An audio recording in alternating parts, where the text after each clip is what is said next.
welcome back to Thone's Nibbles number 179. This is on Colossians chapter 1. And the particular subject we're going to be studying is God's revelation to men and to the church. It's a relatively longer reading, Colossians chapter 1, verses 17 to 23. And He is before all things, and in Him all things consist.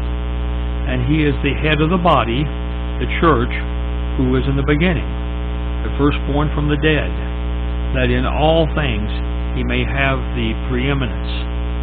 For it pleased the Father in Him all the fullness should dwell, by Him to reconcile all things to Himself, by Him, whether things on earth or things in heaven, having made peace through the blood of the cross.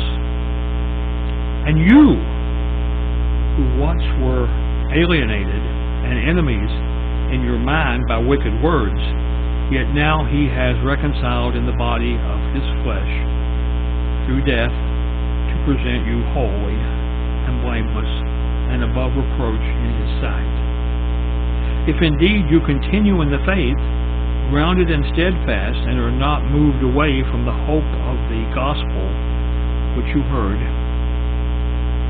which was preached to every creature under heaven, of which I, Paul, became a minister.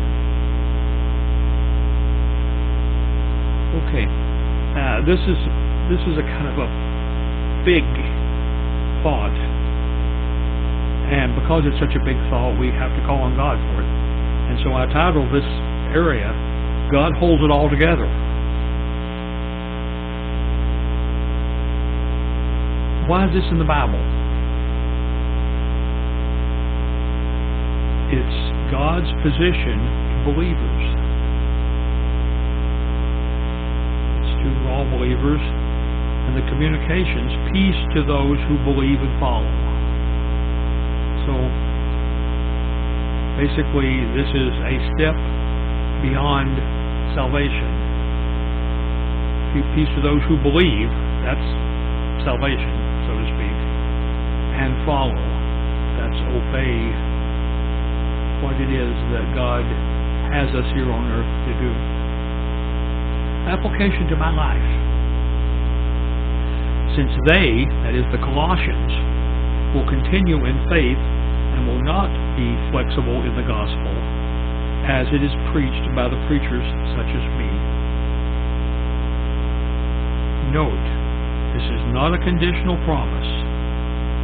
It is sometimes implied, which leads to salvation by works, but rather a confident statement by Paul as to what will happen. So, that's, it isn't that he knows that he has worked up enough.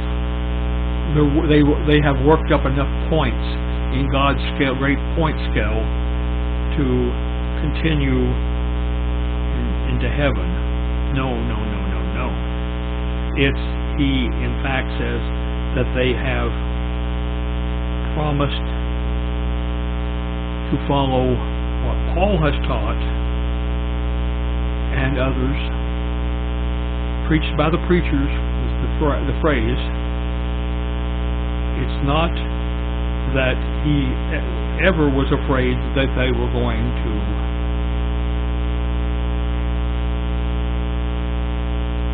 give up on this ministry that they now had, but he has great confidence that they will indeed be people that will follow in his footsteps and be good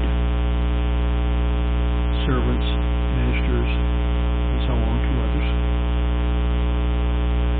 And God says, listen to Paul. The personal response to all this is, Lord, thank you for having a plan for salvation, a plan for discipleship, and a plan for leadership. remember, that's sort of the 3 steps in, there's salvation. These are not steps to salvation. This is once you get salvation, you have a plan for salvation, and when you have executed the right steps in God's plan for salvation, then you are saved. But then the next step is to have a plan for discipleship. That is to learn and to teach, so that you can not only improve your relationship with Jesus and with the Lord by understanding better and better the Scriptures.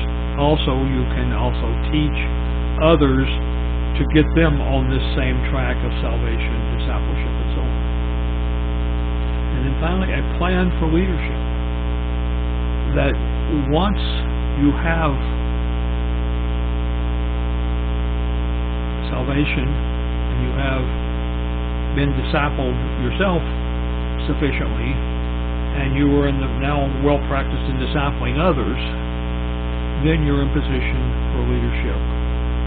And that's sort of the final step. And for the leadership, typically for a few means becoming a pastor or a minister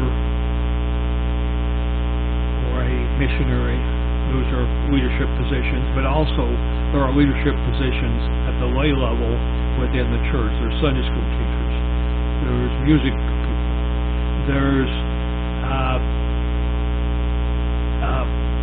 people who help, with the functioning part of the church. That is, maintaining the facilities. That means,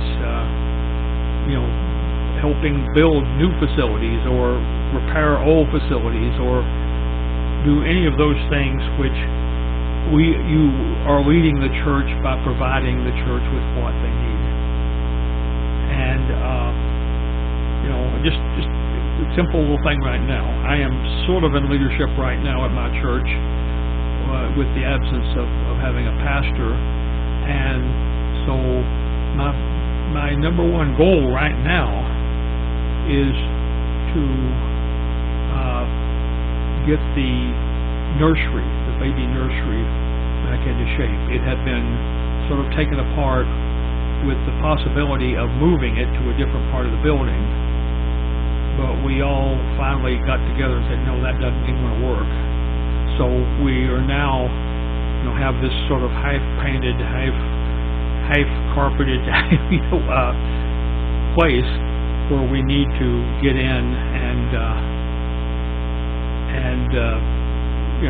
pull up the rest of the carpet and clean everything and paint things and put in the right colorful things that a baby nursery needs and get it back in shape. And that's my number one goal right now, and that's a plan for leadership. I'm certainly not the best leader in this area at all, but I'm the person who can at least, this is not my skill set. It's not carpeting and painting. I've done all those things, but that isn't really my skill set. But you need leadership who generally is participating on some level to get these things done. And that's what I want. That's what I want. I thank the Lord for salvation. I thank the Lord for discipleship. Now I am discipling others. And He has a plan for leadership also. And that wasn't my intent to be in that role. However, at this particular moment, I am in that role as a pro tem of the church's business. So, just explain that, we all participate in different things, some of which are our skill sets and some of them aren't, and some of them, often it's both at the same time. So, I'll see you next time.